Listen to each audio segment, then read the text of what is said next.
No babysitter survived a week with the triplets until the black chef achieved the unthinkable.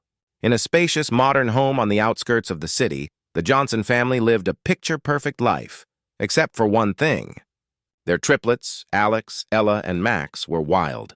From the moment they woke up to when they finally fell asleep, they were a handful. The Johnsons had tried every solution, babysitters, nannies, even exceptional daycare, but nothing worked. Every caregiver they hired either quit in frustration or was unable to handle the chaos. Enter Rachel. She wasn't a typical babysitter. A seasoned chef known for her culinary skills, Rachel had grown up in a tough neighborhood where challenges were a daily part of life. She didn't have the luxury of being afraid of hard work. When the Johnsons' housekeeper recommended her as the perfect candidate, no one had much hope. After all, how could a chef possibly manage 3 rambunctious kids? But Rachel wasn't just here for the meals. She was about to turn their world upside down. With her calm, commanding presence and no-nonsense attitude, Rachel set the tone from the very first day. She didn't see the triplets as a nuisance. She saw them as individuals in need of guidance. Her approach wasn't about discipline or punishment, but about understanding the deeper emotional needs of each child. Slowly, she began to build trust with the kids. But in a house where chaos was the norm, even Rachel had her doubts. Could she really succeed where so many had failed? As the days went by, Rachel's strategy began to unfold. Instead of trying to control the triplets, she worked with their energy. Breakfast wasn't just about feeding them.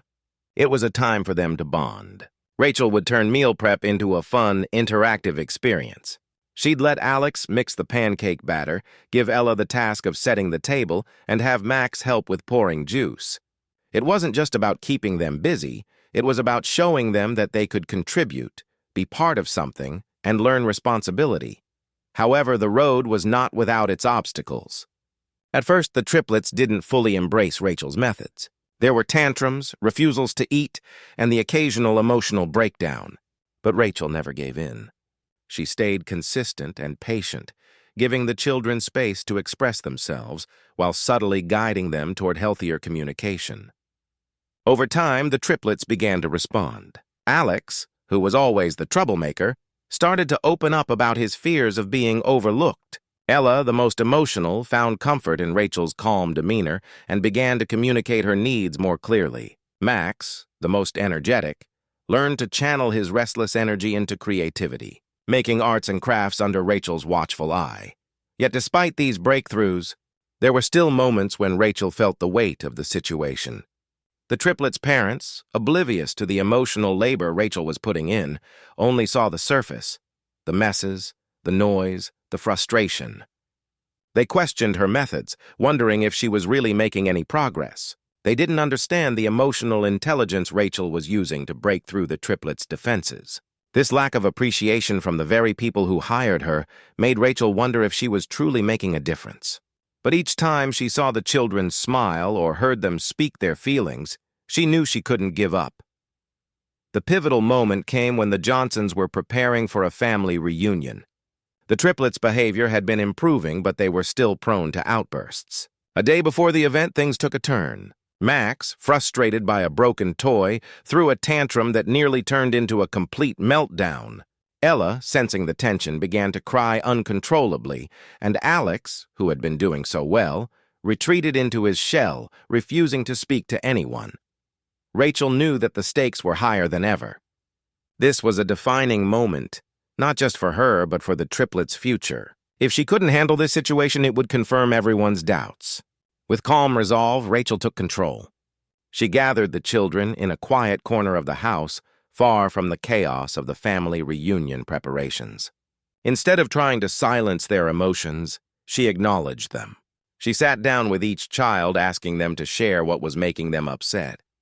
It was a raw, emotional moment. As they opened up, Rachel gently validated their feelings, explaining that it was okay to feel frustrated, sad, or angry, but it was also important to express those emotions constructively. The breakthrough came when Max, his tears still fresh, looked at Rachel and said, "I don't want to be bad." It was a moment of clarity.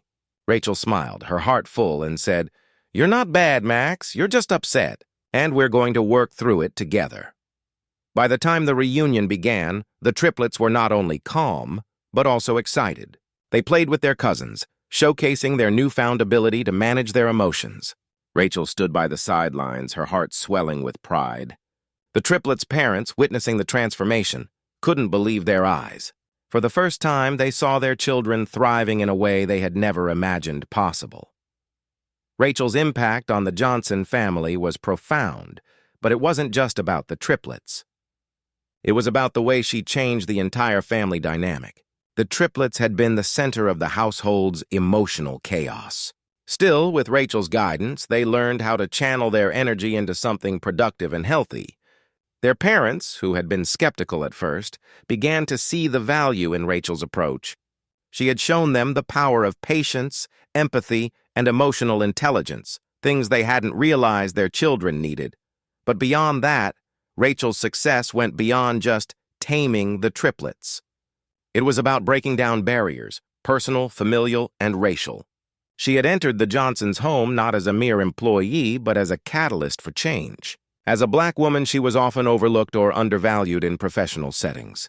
Still, she proved that stereotypes or expectations didn't define her worth. She had done what no one else could. She had earned the triplets' trust and transformed their home into a place of harmony and understanding. In the final moments, as Rachel stood at the doorway, preparing to leave, the triplets ran up to her, each giving her a hug and a simple, heartfelt, "Thank you." It wasn't just a thank you for taking care of them. It was a thank you for showing them a new way of being. Rachel smiled, knowing that she had made a difference that would last long after she was gone. The Johnsons' house was never the same again, and neither were the triplets. What started as a challenge for Rachel had become a triumph not only for her, but for everyone involved.